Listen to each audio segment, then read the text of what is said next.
Welcome to my little urban homestead. This is my layout that I'm doing at the moment. Now I've moved everything around in here. I've not done a large quilt. I've not done a quilt since I've had the move around and the computer desk, which I turned into a sewing desk. Right, so this is my layout as it is at the moment, because this quilt is 8 foot by 8 foot square.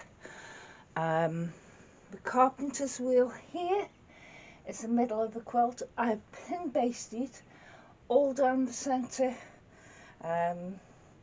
which is 48 inches. So I've pin basted all that, although it's wider than that because I've pin basted all of the wadding batting I've used, which is 54 inches wide. Now you can see all my pins across the middle because that's where all the wadding is, from the top all the way down to the bottom. These sides, you can see, no pins because there's no wadding. The wadding is here. The wadding batting is there. So because mine is 54 inches wide, I would have to piece it anyway to get it wide enough for this quilt. So what I actually do is I do the centre all the way from the top to the bottom. I pin it all across down the middle. So when I'm pushing this into the throat of my machine, it's far easier because there's no wadding there. That allows me to quilt the whole of the centre, and then I will add the wadding to the side, pin base that. But going back to what I've said about my setup, this is my cutting desk underneath, and I have got it resting on there. It comes down to my sewing desk and my machine, and this is the centre of the quilt is here. To the side, you will see here I have a piece of wood.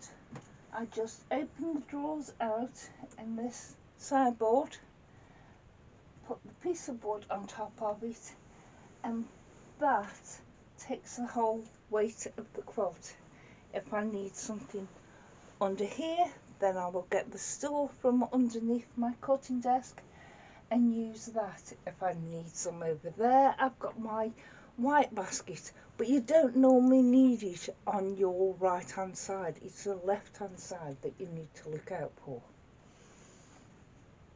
Right, I'll just get in the middle here. I've changed the angle of the camera now, so you can see how it looks with somebody sitting at the sewing machine. And I've got it out to my side here, and it's on my cutting desk, and it's across here. So I haven't yet started to do any quilting on it.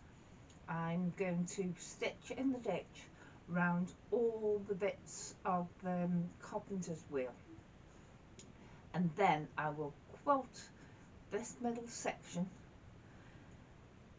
before adding them on to the two sides, the wadding, pin basting that down, and then it's just like the final 2 foot either side and top and bottom that I'm going to do. So we'll see how long that takes me.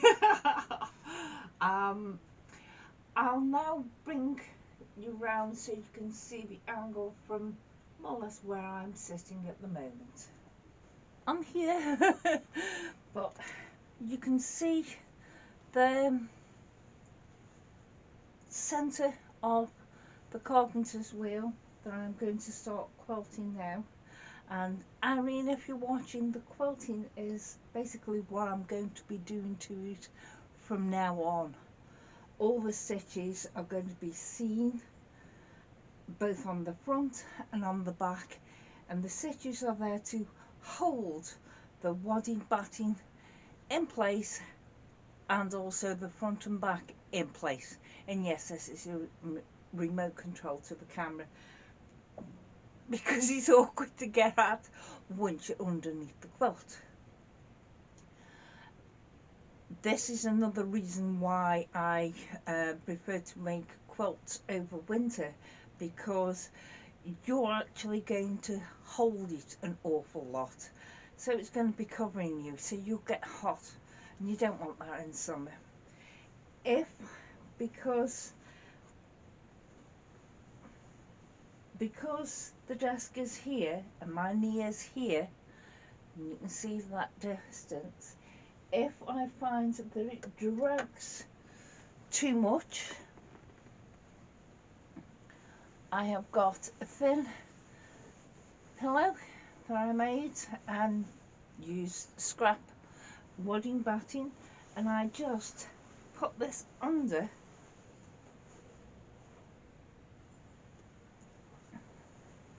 so it goes on my knee, but it stops any pulling there.